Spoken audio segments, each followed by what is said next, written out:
The Lord be with you. and with your spirit. A reading from the Holy Gospel according to Matthew. Glory to you, O Lord. Some Pharisees approached him and tested him, saying, "Is it lawful for a man to divorce his wife for any cause whatsoever?" He said in reply, "Have you not read that from the beginning the Creator made them male and female, and said, 'For this reason a man shall leave his father and mother and be joined to his wife, and the two shall become one flesh.' So they are no longer two, but one flesh. Therefore, what God has joined together, no human being must separate."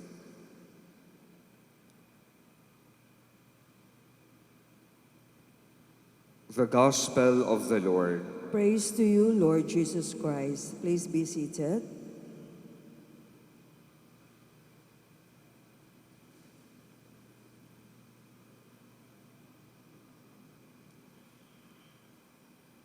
My dear brothers and sisters in the Lord, good afternoon. This is indeed a day that the Lord has made. The Church rejoices as she now witnesses these two lovely couple, Abel and Regine, professing their vows. You have already been married civilly, but yet here you are sanctifying this marriage and allowing God to be in the midst of your union. And so we thank the Lord.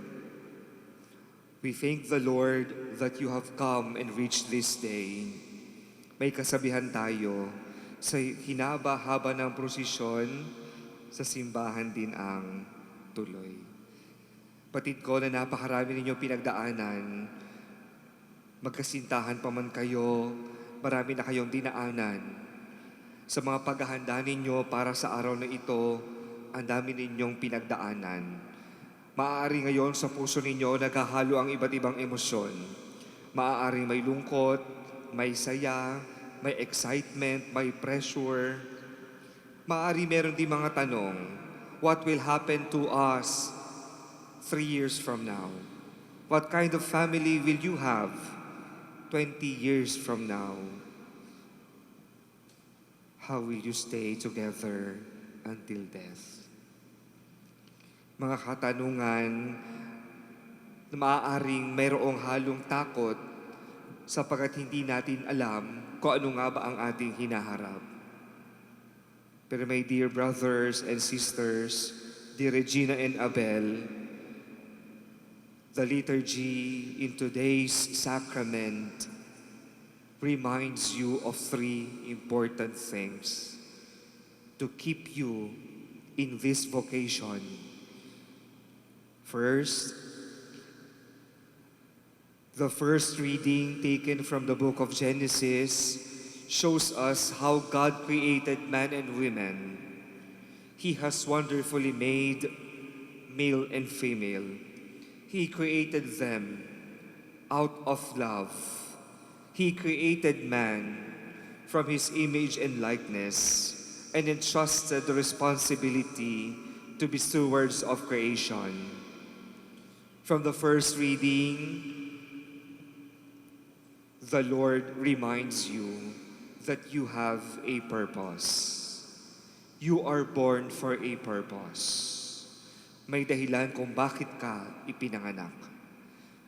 Maaaring hirap na hirap kayo magplano ng araw na ito.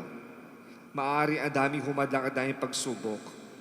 Pero sinasabi sa iyo ng Panginoon, bago pa man kayo magkakilala, bago niyo pa man puntahan ng simbahang ito, sa una't una pa lamang, nakaplano na sa Kanya na kayong dalawa ay ikasal sa araw na ito, sa oras na ito, sa simbahang ito. Ang hinihintay lamang ng Panginoon ay ang inyong matamis na oo natugunan ang kanyang panawagan sa inyong dalawa na maging banal sa sakramento ng kasal. Kaya nga pinapaalala sa ikalawang pagbasa, dahil narito na kayo, tumutugon sa kanyang nais sa inyo, manatili kayong tapat at alalahanin niyo ang unang-unang responsibilidad niyo sa isa't isa.